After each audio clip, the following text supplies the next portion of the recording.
வணக்கம். இன்றைய நாளில் நடந்த முக்கிய நிகழ்வுகளை விரைவாகவும் சுருக்கமாகவும் வழங்கும் மின்னல் செய்தி தொகுப்பை தற்போது பார்க்கலாம்.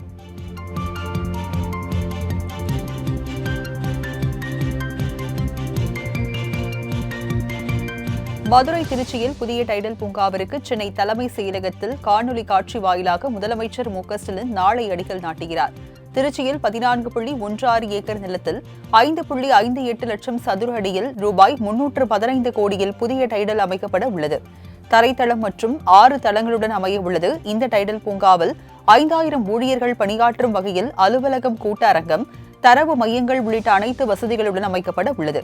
அதேபோல மதுரை மாட்டுத்தாவணி பேருந்து நிலையம் அருகே மாநகராட்சிக்கு சொந்தமான 9.97 ஏக்கர் நிலத்தில் 40,000 சதுர அடி பரப்பளவில் ரூபாய் 289 கோடியில் டைடல் பூங்கா அமைய உள்ளது. இதன் மூலம் 5000 பேருக்கு வேலைவாய்ப்பு கிடைக்கும் என கூறப்பட்டுள்ளது.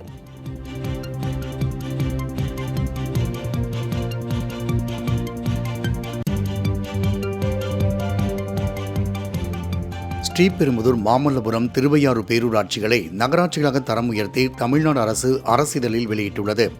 கடந்த 2023-24 ஆண்டு சட்டப்பேரவையில் மானிய கோரிக்கை விவாதத்தின் மீதான பதில் உரையில் அமைச்சர் கே.என். நேரு ஸ்ரீபெரும்புதூர், மாமல்லபுரம், திருவையாறு உள்ளிட்ட சில பேரூராட்சிகள் நகராட்சிகளாக தரம் உயர்த்தப்படும் என்று அறிவித்திருந்தார்.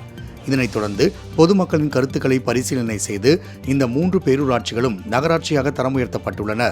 வரலாறு, சுற்றுலா ஆகியவற்றின் முக்கியத்துவம், வணிகம் போன்ற தொழில் பெருக்கத்தை கருத்தில் கொண்டு இவை நகராட்சிகளாக தரம் உயர்த்தப்பட்டுள்ளதாகவும் அரசிதழில் தெரிவிக்கப்பட்டுள்ளது.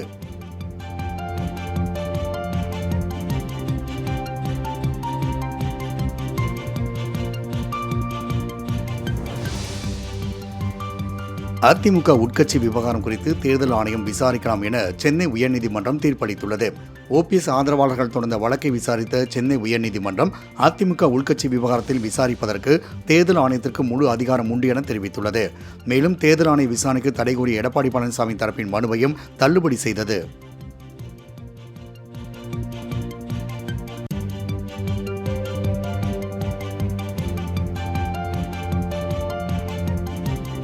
குமாஸ்தா வேலை மட்டுமே தேர்தல் ஆணையத்திற்கு உள்ளதாக அதிமுக மாநிலங்களவை எம்பி சி.வி. சண்முகம் சாடியுள்ளார். சென்னை ராயப்பேட்டையில் செய்தியாளர்களை சந்தித்த அவர் இவ்வாறு கூறினார். மேலும் அதிமுக உட்கட்சி விவகாரம் தொடர்பாக விசாரிக்க தேர்தல் ஆணையத்திற்கு உரிமை இல்லை என ஆவேசத்துடன் கூறினார். தேர்தல் ஆணையத்திற்கு அதிகாரம் இல்லை. முதல்ல தனக்கு அதிகாரம் இருக்கதா இல்லையா என்பதை தேர்தல் ஆணையம் முடிவு செய்ய வேண்டும். அப்படி தெரியப்படுத்தப்பட்ட அந்த மாற்றங்களையும் விதிமுறைகளையும்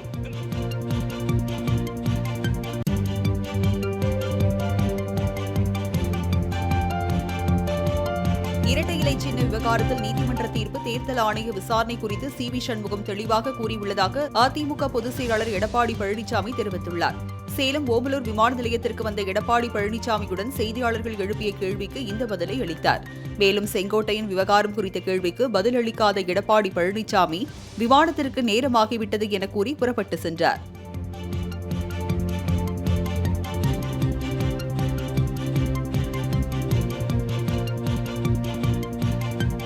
அதிமுக உட்கட்சி விவகாரம் தொடர்பான வழக்கில் சென்னை உயர்நீதிமன்றம் அளித்துள்ள தீர்ப்பு மகிழ்ச்சி அளிப்பதாக ஓபிஎஸ் ஆதரவாளர் புகழேந்தி தெரிவித்துள்ளார். ஜெயலலிதா உயிரோடு இருந்தால் இபிஎஸ் முதலமைச்சராக இருக்க முடியாது என காட்டமாக தெரிவித்த அவர் எடப்பாடி பழனிசாமியை தோற்கடிப்பதே தனது முதல் வேலை என்றும் தீர்க்கமாக கூறினார்.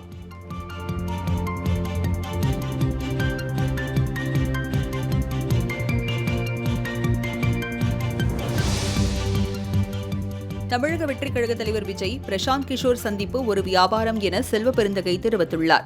சென்னை சத்தியமூர்த்தி பவனில் தமிழ்நாடு காங்கிரஸ் கட்சியின் தலைவர் செல்வ பெருந்தகை செய்தியாளர்களை சந்தித்தார். அப்போது பேசிய அவர், இந்தியாவில் மருத்துவத்தில் நம்பர் 1 தமிழ்நாடுதான் என்றும் தமிழ்நாடு அரசு அதிகாரத்திற்கு உட்பட்டு சாதிவாரி கணக்கெடுப்பு நடத்த வேண்டும் என்றும் கூறினார். மேலும் தமிழக வெற்றிக் கழக தலைவர் விஜய், பிரசாந்த் கிஷோர் சந்திப்பு ஒரு வியாபாரம் என விமர்சித்தவர், அதிமுக ஆட்சி காலத்தில் கஜானாவில் இருந்த பணத்தை எடுத்து சென்று விட்டார்கள் என்றும் கூறினார்.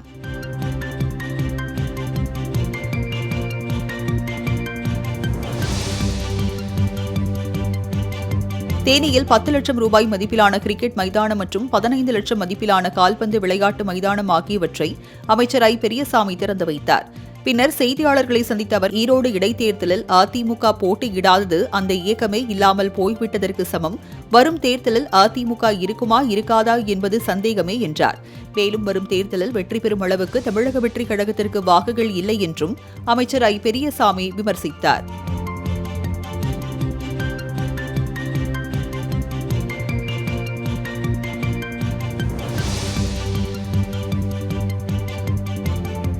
நடிகர் விஜய் பணக்கொழுப்பு காரணமாக பிரசாந்த் கிஷோரை சந்தித்து பேசியிருக்கலாம் என சீமான் விமர்சனம் செய்துள்ளார். இன உணர்வுகளை தூண்டும் வகையில் பேசியதாக தொடரப்பட்ட வழக்கில் செய்யாறு குற்றவியல் நீதிமன்றத்தில் சீமான் இன்று நேரில் ஆஜரானார். அதன் பிறகு செய்தியாளர்களை சந்தித்த அவரிடம் நடிகர் விஜய் பிரசாந்த் கிஷோர் சந்திப்பு குறித்து எழுப்பப்பட்ட கேள்விக்கு இந்த பதிலை அளித்தார். மேலும் பிரசாந்த் கிஷோருக்கு தமிழ்நாட்டை பற்றி என்ன தெரியும் என்றும் சீமான் வினவினார்.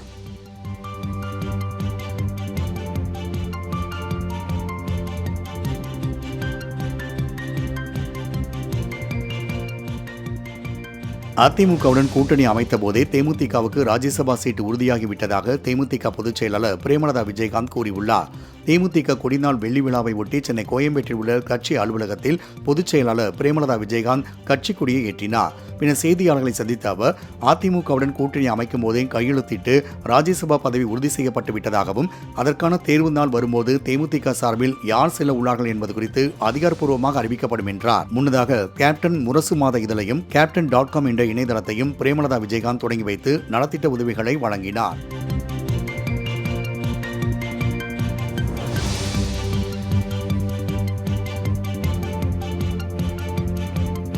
பெரியாரை இழிவாக பேசியதற்கு நாம் தமிழர் கட்சியினருக்கு மக்கள் சரியான பாடம் புகட்டி விட்டார்கள் என திமுக எம்பி கனிமொழி தெரிவித்துள்ளார். விழுப்புரத்தில் நடைபெற்ற மகளிர் அணி ஆலோசனைக் கூட்டத்தில் கலந்து கொண்ட பின்னர் அவர் செய்தியாளர்களை சந்தித்தார். அப்போது மக்களின் பாடத்தை கற்றுக்கொள்ளவில்லை என்றால் இன்னும் பெரிய பாடம் கற்றுக் கொடுக்கப்படும் என்றார். பெண்களுக்கு எதிரான குற்ற சம்பவங்களில் ஈடுபடுபவர்கள் மீது பாராபட்சமின்றி கடுமையான நடவடிக்கைகளை முதலமைச்சர் எடுப்பார் என்றும் கனிமொழி தெரிவித்தார்.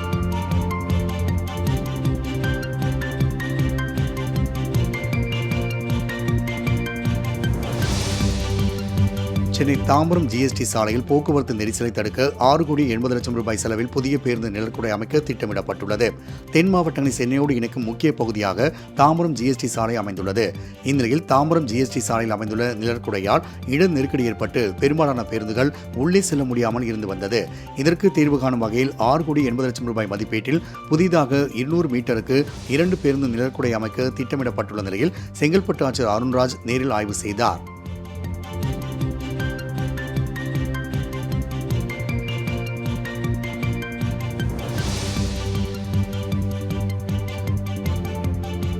கோடையில் வெப்ப அலையை எதிர்கொள்ள மாநில அளவில் செயல் திட்டம் தயாரிக்க தமிழ்நாடு அரசு நடவடிக்கை மேற்கொள்ள உள்ளது.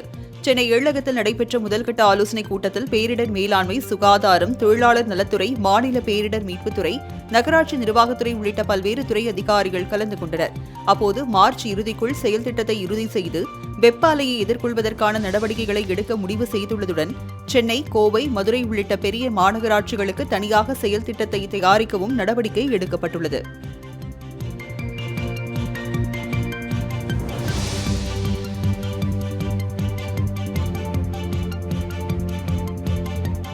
மூன்று மற்றும் 4ஆம் வகை நிலங்கள் மீது நடவடிக்கை எடுப்பது தொடர்பாக ஓய்வு பெற்ற 2 IAS அதிகாரிகள் குழு அமைத்துள்ளதாக அமைச்சர் முத்துசாமி தெரிவித்துள்ளார். சென்னை தலைமைச் செயலகத்தில் செய்தியாளர்களை சந்தித்த அவர், வீட்டு வசதி வாரியம் சார்பில் 35 முதல் 40 ஆண்டுகளுக்கு முன்பு எடுக்கப்பட்ட வீடு கட்டும் பணிகள் ஆரம்ப கட்டத்தில் மட்டுமே உள்ளது. அதற்கு பிறகு எந்த பணிகளும் மேற்கொள்ளவில்லை என்றார். மேலும் நிலங்கள் தொடர்பாக ஆய்வு நடத்த குழு அமைத்துள்ளதால் 3 மற்றும் 4ஆம் வகை நிலத்தின் உரிமையாளர்கள் நம்பிக்கையோடு இருங்கள். ஆய்வு அறிக்கை வந்த பின் முறைப்படி தடையில்லா சான்றிதழ் வழங்க ஏற்பாடு செய்யப்படும் என்றார்.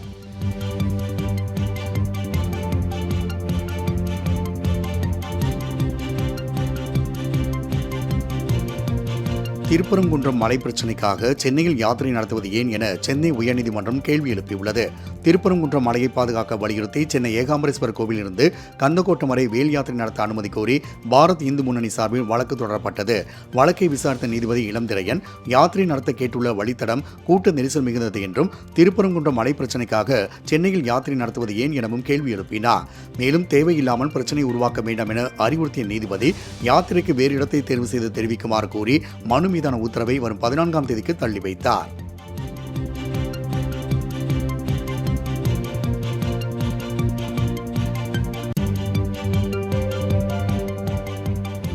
பிரச்சினை கிளறினால் நடிகர் கஞ்சா கருப்புக்குத்தான் ஆபத்து என அமைச்சர் மா சுப்பிரமணியன் எச்சரிக்கை விடுத்துள்ளார்.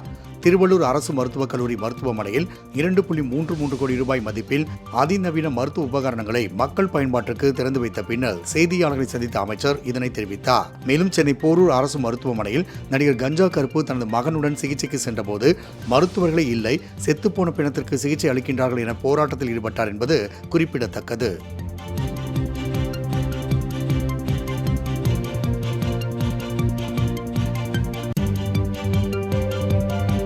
உயர்கல்வியில் ஆசியாவிலேயே முதல் மாநிலமாக தமிழகத்தை உருவாக்க வேண்டும் என்ற அடிப்படையில் பணியாற்றி வருவதாக உயர்கல்வித்துறை அமைச்சர் கோவி செழியன் தெரிவித்துள்ளார். தஞ்சையில் அரசு பல் தொழில்நுட்ப கல்லூரி பேராசிரியர்களுக்கான புதிய பாடத்திட்டம் குறித்த பயிற்சி வகுப்பை உயர்கல்வித்துறை அமைச்சர் கோவி செழியன் தொடங்கி வைத்தார். பின்னர் செய்தியாளர்களை சந்தித்த அவர், தமிழ்நாட்டில் கடந்த 4 ஆண்டுகளில் உயர்கல்வியில் பெண்கள் சேர்க்கை விகிதம் 36% எட்டியுள்ளதாகவும் முனைவர் பட்டம் பெறுவதில் இடஒதுக்கீடு பெறுவதற்கு தமிழக முதல்வரிடம் தெரிவித்து நடவடிக்கை எடுக்கப்படும் என்றும் கூறினார்.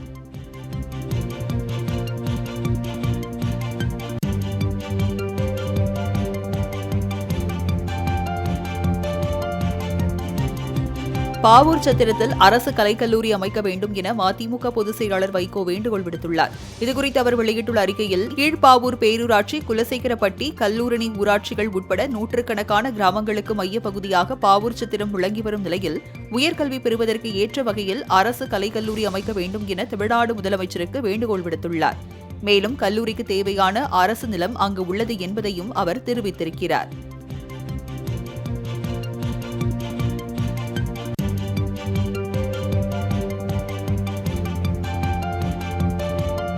சென்னை எழும்பூரில் உள்ள இந்திய செஞ்சிலுவை சங்க வளாகத்தில் மார்பளவு காந்தி சிலையை ஆளுநர் RN ரவி திறந்து வைத்தார்.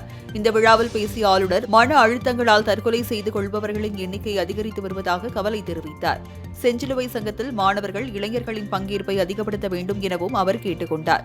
மேலும் ஏப்ரல் அல்லது மே மாதங்களில் துணைவேந்தர்கள் மாநாடு நடைபெறவுள்ளதாக கூறிய அவர், கல்லூரி, பல்கலைக்கழக மாணவர்களையும் செஞ்சிலுவை சங்கத்தில் இணைப்பது தொடர்பாக அப்போது ஆலோசிக்கப்படும் எனவும் தெரிவித்தார்.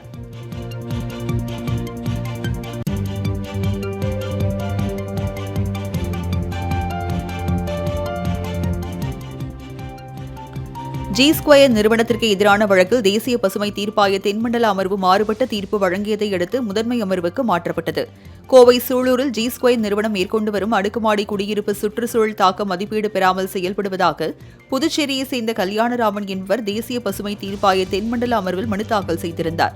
இந்த மனுவை விசாரித்த நீதித்துறை உறுப்பினர் புஷ்ப சத்யநாராயணா, நிபுணத்துவ உறுப்பினர் K. ராஜகோபால் அமர்வு இருவேறு தீர்ப்புகளை வழங்கியதால் அந்த வழக்கு டெல்லியில் உள்ள முதன்மை அமர்வுக்கு மாற்றப்பட்டுள்ளது.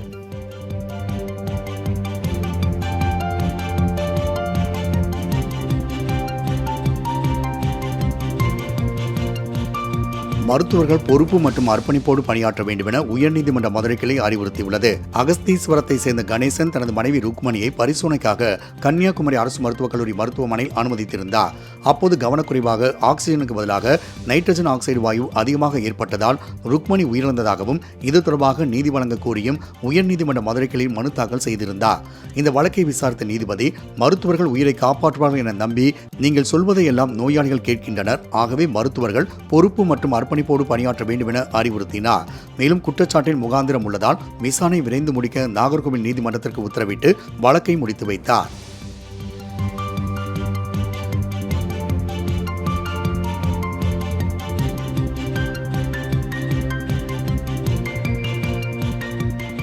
குப்பை கிடங்கை வேறு இடத்திற்கு மாற்றுவது குறித்த பொதுநல வழக்கில் காரைக்குடி நகராட்சி ஆணையர் பதிலளிக்க உயர்நீதிமன்ற மதுரை கிளை உத்தரவிட்டுள்ளது. வறட்சி பூமியான காரைக்குடியில் ஆழ்துளை கிணறுகள் அமைக்கப்பட்டுள்ள பகுதிகளில் நகராட்சி சார்பில் கொட்டப்படும் குப்பை கழிவுகளால் நீர் மாசடைந்து வருவதாகவும் குப்பை கிடங்கை வேறு இடத்திற்கு மாற்ற உத்தரவிடக் கோரி உயர்நீதிமன்ற மதுரை கிளையில் பொதுநல வழக்கு தாக்கல் செய்யப்பட்டது. இந்த வழக்கு இன்று விசாரணைக்கு வந்தது. அப்போது குப்பை கிடங்கை வேறு எங்கு மாற்றலாம், அந்த இடம் எவ்வளவு தொலைவில் உள்ளது, தற்போதைய நிலை என்ன என்பது குறித்து பதில் மனு தாக்கல் செய்ய காரைக்குடி நகராட்சி ஆணையருக்கு உத்தரவிட்ட நீதிபதிகள் வழக்கு விசாரணையை நாளைக்கு ஒத்திவைத்தனர்.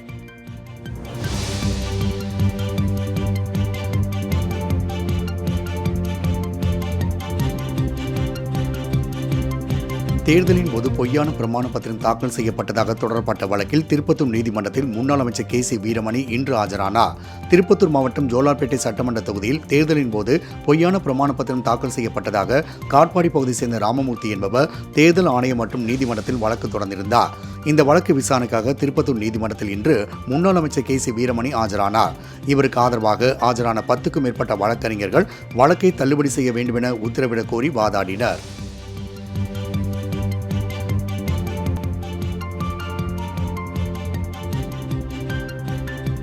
மதுரை அலங்காநல்லூரில் 2ஆம் நாள் ஜல்லிக்கட்டு போட்டி சிறப்பாக நிறைவு பெற்றது. அலங்காநல்லூரில் கலைஞர் நூற்றாண்டு ஏறுதழுதல் அரங்கத்தில் இன்று 2ஆம் நாள் ஜல்லிக்கட்டு போட்டி விறுவிறுப்பாக நடந்து முடிந்தது. இதில் 879 காளைகளும் 397 வீரர்களும் கலந்து கொண்டு களம் கண்டனர். மேலும் இன்று நடைபெற்ற ஜல்லிக்கட்டு போட்டியில் காவலர் உட்பட 34 பேர் காயமடைந்தனர். அவர்களில் 7 பேர் மேல் சிகிச்சைக்காக மதுரை அரசு மருத்துவமனைக்கு அனுப்பி வைக்கப்பட்டனர். வரும் 16ஆம் தேதி சோழவந்தான் சட்டமன்ற தொகுதி திமுக சார்பில் ஜல்லிக்கட்டு போட்டி நடைபெற உள்ளது குறிப்பிடத்தக்கது.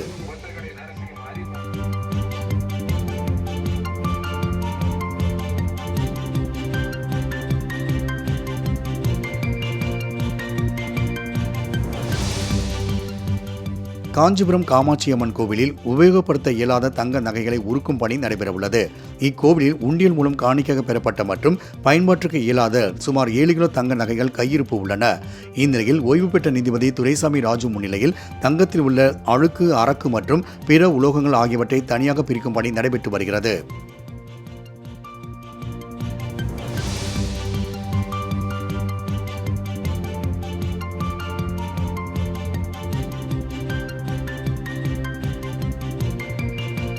தமிழகத்திற்கு மத்திய அரசு நிதி வழங்காத போதிலும் மக்களுக்கான அனைத்து திட்டங்களையும் முதலமைச்சர் செயல்படுத்தி வருவதாக அமைச்சர் மெய்யநாதன் தெரிவித்துள்ளார்.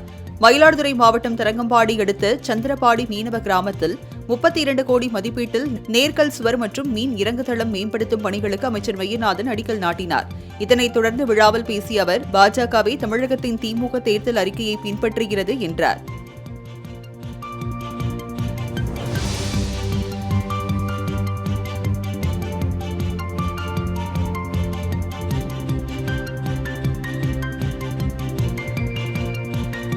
ராணிப்பேட்டை மாவட்டம் அரக்கோணம் INS ராஜாளி விமானதள வளாகத்தில் கடற்படை வீரர் ஒருவர் துப்பாக்கியால் சுட்டுக் கொண்டு தற்கொலை செய்து கொண்ட சம்பவம் பரபரப்பை ஏற்படுத்தியுள்ளது. கர்நாடக மாநிலம் பெல்காம் மாவட்டத்தைச் சேர்ந்தவர் பிரவீன் கடந்த 3 ஆண்டுகளாக அரக்கோணம் INS ராஜாளி கப்பற்படை விமானதள வளாகத்தில் பணியாற்றி வந்தார். இந்நிலையில் முதன்மை நுழைவாயிலில் பாதுகாப்பு பணி ஈடுபட்டிருந்த அவர் தங்கும் அறையில் தன்னைத்தானே துப்பாக்கியால் சுட்டுக் கொண்டு உயிரிழந்தார். இதுகுறித்து தகவல் அறிந்த போலீசார் சம்பவ இடத்திற்கு சென்று பார்வையிட்டு தற்கொலைக்கான காரணம் குறித்து விசாரணை நடத்தி வருகின்றனர்.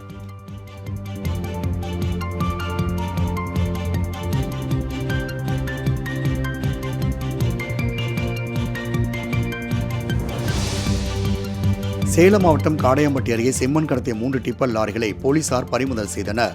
மாவட்ட எல்லையான ஜோடுகுழி பகுதியில் தீவட்டிப்பட்டி போலீசார் ரோந்து பணி ஈடுபட்டுக் கொண்டிருந்தபோது அடுத்தடுத்து செம்மண் கடத்தி வந்த 3 டிப்பர் லாரிகளை பறிமுதல் செய்தனர். மேலும் இதுகுறித்து வழக்கு பதிவு செய்த போலீசார் தப்பி ஓடிய ஓட்டுநர்களை தேடி வருகின்றனர்.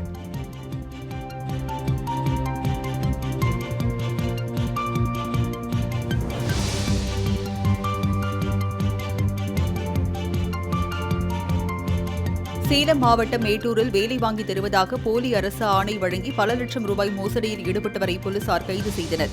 சாம்பள்ளியை சேர்ந்தவர் சக்திவேல் என்பவரிடம் அரசு வேலை வாங்கி தருவதாக கூறி மணிகண்டன் என்பவர் 2.5 லட்சம் ரூபாய் பணத்தை பெற்றுள்ளார்.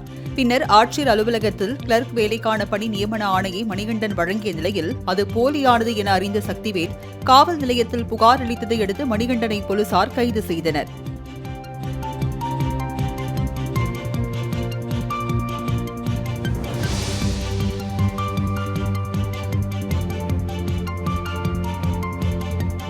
சென்னை மெரினாவில் டி-ஷர்ட், ட்ராக் அணிந்து கியூட் ரியாக்ஷனோடு மேயர் பிரியா கிரிக்கெட் விளையாடி அசத்தினார். முதலமைச்சர் ஸ்டாலினின் பிறந்தநாளை முன்னிட்டு திமுகவினர் கலந்து கொள்ளும் கிரிக்கெட் போட்டி வரும் 14, 15ஆம் தேதிகளில் நடைபெற உள்ளது. இதில் மாமன்ற உறுப்பினர்கள், கட்சியினர் கலந்து கொள்ள உள்ள நிலையில் மேயர் பிரியா பவுலிங், பேட்டிங் என கிரிக்கெட் ஆடி அசத்தியதுடன் தனது மகளிர் அணியுடன் போட்டோ எடுத்து மகிழ்ந்தார்.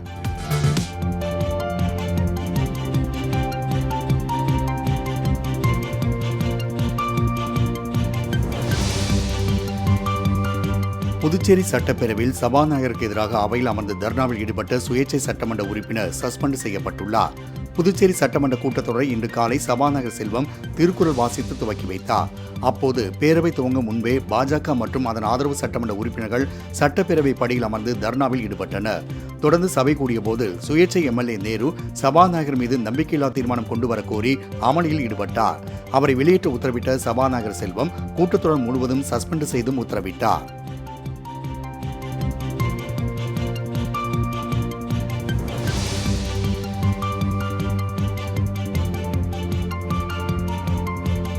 இலங்கையில் நடைபெற்ற சர்வதேச சிலம்பம் போட்டியில் சென்னை கைகான்குப்பம் தடிப்பட்டாளம் ஸ்போர்ட்ஸ் அகாடமி மாணவர்கள் தங்கம், வெள்ளி மற்றும் வெண்கல பதக்கங்களை வென்று தாயகம் திரும்பினர்.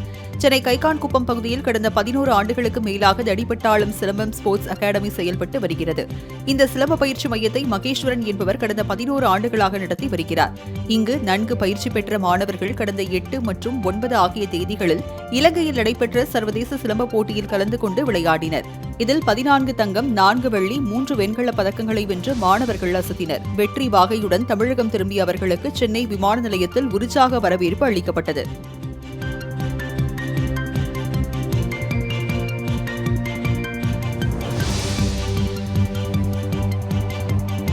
பிரான்ஸ் நாட்டில் அமைக்கப்பட்டுள்ள இந்திய துணை தூதரகத்தை பிரதமர் மோடியும் அந்நாட்டு அதிபர் இமானுவேல் மேக்ரானும் இணைந்து திறந்து வைத்தனர். பிரான்சில் சுற்றுப்பயணம் மேற்கொண்டுள்ள பிரதமர் மோடி செயற்கை நுண்ணறிவு தொடர்பான உச்சி மாநாடு என பல்வேறு நிகழ்வுகளில் பங்கேற்று வருகிறார். இந்நிலையில் பிரான்ஸ் மார்சேய் நகரில் வாழும் புலம்பெயர்ந்த இந்தியர்கள் இந்தியா மற்றும் பிரான்ஸ் ஆகிய இரு நாடுகளின் தேசிய கொடிகளை ஏந்தியபடி இரு தலைவர்களுக்கும் உற்சாக வரவேற்பு அளித்தனர். இதனையடுத்து மோடியும் மேக்ரானும் வரலாற்று சிறப்புமிக்க மசார்கூஸ் கல்லறைக்கு சென்று பெரும் போரில் தியாகம் செய்த இந்திய வீரர்களுக்கு அஞ்சலி செலுத்தினர்.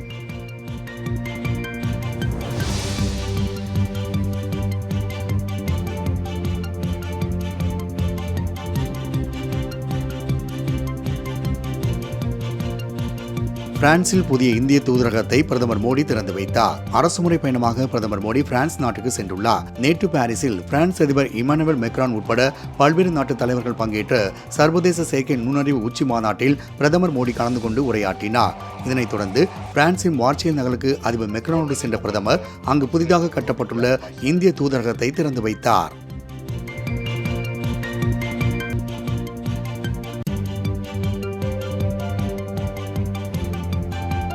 ஜம்மு காஷ்மீர் மாநிலத்தின் அக்னூர் ஐஇடி குண்டுவெடிப்பில் உயிரிழந்த ராணுவ அதிகாரியின் உடல் அவரது சொந்த ஊரான சம்பாவில் முழு ராணுவ மரியாதையுடன் நல்லடக்கம் செய்யப்பட்டது. ஜம்மு காஷ்மீர் மாநிலத்தைச் சேர்ந்த நாயக் முகேஷ் எல்லை கட்டுப்பாடு கோட்டுக்கு அருகே நடந்த குண்டுவெடிப்பில் கொல்லப்பட்டார். இதனையடுத்து அவரது உடல் சம்பாவில் இறுதிச் சடங்குகளுக்காக கொண்டுவரப்பட்டு ராணுவ மரியாதையுடன் நல்லடக்கம்.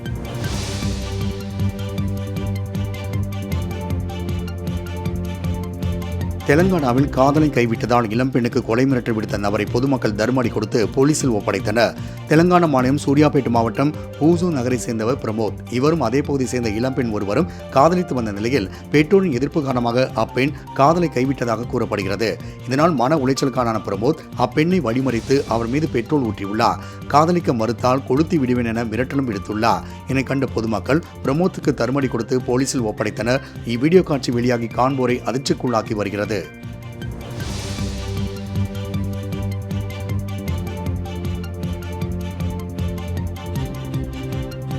தெலங்கானா மாநிலம் ஹைதராபாத்தில் உள்ள ஒரு கோவிலில் சிவலிங்கத்திற்கு பின்னால் இறைச்சி துண்டுகள் கண்டெடுக்கப்பட்டுள்ள சம்பவம் பதற்றத்தை ஏற்படுத்தியுள்ளது. தப்பச்சுபத்ரா பகுதியில் உள்ள ஹனுமன் கோவிலில் சிவலிங்கத்தின் பின்புறம் இறைச்சி துண்டுகள் இருப்பதை கண்ட பூசாரி இதுகுறித்து கோவில் நிர்வாகத்திடம் தெரிவித்துள்ளார். மேலும் இச்சம்பவம் குறித்து பரவிய தகவலால் கோவிலில் திரண்ட பக்தர்கள் போராட்டத்தில் ஈடுபட்டதைத் தொடர்ந்து போலீசார் அப்பகுதியில் குவிக்கப்பட்டனர்.